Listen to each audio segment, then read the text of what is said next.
I was running late as usual. I had about an hour to get to North London, and so I got in my car. It was a beaten up Audi which I'd borrowed from a friend, and pulled out onto the main road outside where we lived in Virginia Water, and put my foot down, aware that it was a 30-mile-an-hour limit. Don't want to be on the front page of the local newspaper. And but right in front of me was a little white Peugeot 205, and I could see there were two big guys inside. And middle of the road, 25 mile an hour, very frustrating. And I was just beginning to feel a bit more stressed about whether I was going to make it to North London in time. Came to the junction onto the A30, and I saw my chance. It was a dual carriageway that then went back into one lane. So I overtook, maybe a little bit too aggressively, but I overtook, easy to do in an Audi Quattro, and got ahead of them and just forgot about it. And I was focusing on getting up to North London around the M25. Got to a traffic light and noticed that they were catching me up again. I thought, oh no, here we go, road rage. Last thing I need today. And I just thought, well, I need to keep ahead of them. So I put my foot down again. We'd open up to about 40 mile an hour. And then you get down to where the Ferrari garage is, and there's dual carriageway, it's 50 mile an hour. Again, I put my foot down, and then just as I was coming up to the M25 junction, police car behind me, blue lights flashing. Oh, last thing I need. Pulled over.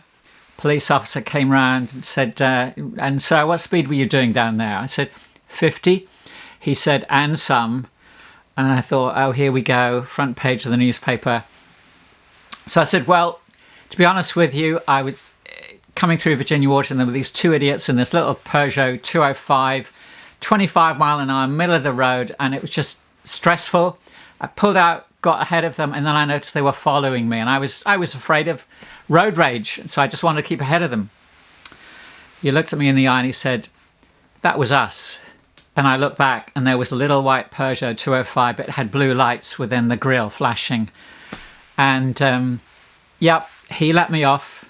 He realised I was as surprised as he was at my answer, and he just warned me that bear in mind that 1 in 4 police cars in Surrey is unmarked. Well, what is it that makes you angry? Well, at a trivial level, I get angry when I see someone dropping litter, or see a dog owner allow their pet to soil a path. More seriously, I get angry when I see graffiti sprayed on a wall, or a tree sapling vandalised. I get angrier still when I hear climate change deniers, or when companies discharge waste into our lovely rivers. I get angry when I see someone being bullied or harassed, especially if it's a child, a woman, someone with a disability, or a person of colour. I get more angry still over child abuse, sexual harassment, physical violence, criminalising of asylum seekers. I get really angry with Holocaust denial, with anti-Semitism, with Islamophobia, and other forms of prejudice and racism. Above that, I get still angrier still with those who justify apartheid, or ethnic cleansing, or war crimes, or genocide. That's me. What about you? What about Jesus? What did Jesus get angry with in the Gospels? Well, surprisingly, it was none of the above. What was it? Religious hypocrisy. Religious hypocrisy among the Pharisees, who really ticked Jesus off, or perhaps even his disciples. For example, when they rebuked parents for bringing their children to Jesus. Well, in our gospel reading today, following the Revised Common Lectionary, Matthew chapter 5, we see Jesus' instructions on dealing with anger, with resolving conflict. And what he teaches is what he practiced. So I've given it 3 headings. Unjustified anger is always destructive. That's Matthew 5:21-22. Unsettled disputes are invariably costly. That's Matthew 5:25-26. And then thirdly, pursuing reconciliation is the way to resolve conflict. That's verses 23 and 24. Let's consider them one at a time. First of all, unjustified anger is always destructive. Matthew 5, 21, 22. Jesus said, "You've heard it said, people long ago, you shall not murder, and anyone who murders will be subject to judgment. But I tell you that anyone who is angry with a brother or sister will be subject to judgment." Again, anyone who says to a brother or sister, "Rakah," is answerable to the Sanhedrin. Anyone who says, "You fool," will be in danger of the fires of hell. Well, let's begin by noting what Jesus is not saying. Jesus is not saying that anger is the same as murder, or as bad as murder. So why the association then? What is the difference between manslaughter and murder? The difference is murder is the taking of life with malice. It's premeditated. And that should give us a clue as to why Jesus draws this comparison. You see, at a base level, anger is a natural, instinctive, adaptive response to threats. It inspires powerful, aggressive feelings and behavior. Anger allows us to defend ourselves or defend those that we love when they're attacked verbally or physically. Anger is therefore necessary to our survival. But criminal law, social norms, and common sense limit or determine when anger is or is not justified.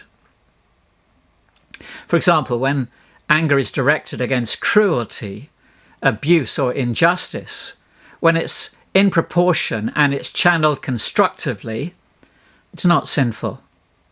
But unresolved anger is. Prolonged anger is. Premeditated anger is. Clarence Darrow, a criminal lawyer, once said, "Everyone is a potential murderer. I haven't killed anyone, but I frequently get satisfaction from the obituary notices." So, am I really going to hell for calling someone a nerd? I hope not. Jesus isn't saying that. He's simply saying that he expects a different attitude from his followers. Reading between the lines, you could hear Jesus say, "When you belittle or denigrate people with your words, remember I came to die for them as well as for you. That guy you just called an idiot, I love him. He's so valuable to me that even if he was the only person in the world, I'd still give my life for him. You're making him sound worthless, insignificant. What does that say about me and your attitude to me? That's not the kind of behavior I expect within my family." That's why the Apostle John, in his letter, 1 Corinthians chapter 3:15, says, "Everyone who hates his brother is a murderer. And you know that no murderer has eternal life abiding in him." Unjustified anger is always destructive. Jesus goes on, verses 25 and 26. Unsettled disputes are invariably costly. He says, "Settle matters quickly with your adversary who's taking you to court. Do it while you are still together on the way, or your adversary may hand you over to the judge. The judge may hand you over to the officer, and you'll be thrown into prison. Truly, I tell you, you will not get out until you have paid the last penny." In these verses, Jesus gives us a mini parable to teach us why unresolved disputes are invariably costly. If you continue to hold anger in your heart or refuse to be reconciled to someone you've hurt, you're asking for it. Because anger that remains unresolved turns to malice. It burns us up. It clouds our judgment. And it can so easily land us in court or lead you to jail. So Jesus says, settle matters quickly, outside the court, because it's always cheaper. Don't let malice blind you. Give you an illustration. Steve Trans in Westminster, California, closed the door after activating 25 bug bombs. He thought he'd seen the last of the cockroaches that had invaded his apartment. But unfortunately, when the spray reached the pilot light of his gas oven, it ignited, blasting the screen door across the street, breaking all his windows and setting his furniture ablaze. Reflecting back, he said, "I really wanted to kill them all. I thought I'd use a whole lot more and it would last a whole lot longer." But according to the label, just 2 of the canisters of fumigant would have been enough to solve his problem. His blast caused over $10,000 of damage to his apartment, and the cockroaches, well, he said, by Sunday I saw them walking around again. You see, anger is just one letter short of danger. Danger. Unjustified anger is always destructive. Unresolved disputes are invariably costly. But resolving conflict is possible by pursuing reconciliation. Jesus in verses 23-24, Therefore, if you are offering your gift at the altar, and there is something that your brother or sister has against you, leave your gift there in front of the altar. First go and be reconciled to that person, then come and offer your gift. And notice Jesus instructs the person where another individual has something against us. When you remember someone has something against you, justified or otherwise, Jesus says, go and be reconciled. This is how we should resolve anger or disputes. He focuses on those we've hurt, whether rightly or wrongly. And if you're thinking, am I really responsible for someone else's grudge against me? The answer is probably yes. Assume so. Go and find out. If you're feeling guilty, if you can't sleep, you can't get a person out of your mind, take the initiative. Get in touch. Apologize. Ask for forgiveness. Seek reconciliation. Initiate the process. Because worship is a sham if we know we've hurt someone and we do nothing about it. And if they refuse to be reconciled, then at least we've tried. You can't force people to reconcile, but we can be at peace with God. So remember, unjustified anger is always destructive. Unsettled disputes are invariably costly. Instead, resolve conflict by pursuing reconciliation. So that's what Christ has called us to be, ambassadors of reconciliation. Let me conclude with 5 simple biblical principles of anger management. 5 P's, if you like, for overcoming conflict or anger. 1. Be patient. Slow to act when anger is aroused. James, in his letter, chapter 1, verse 19, says, "My dear brothers and sisters, take note of this. Everyone should be quick to listen, slow to speak, slow to become angry, for man's anger does not bring about the righteous life that God desires." See, when you begin to feel that stress level rising, take deep breaths. Breathe slowly and deeply, because angry people tend to jump to wrong conclusions.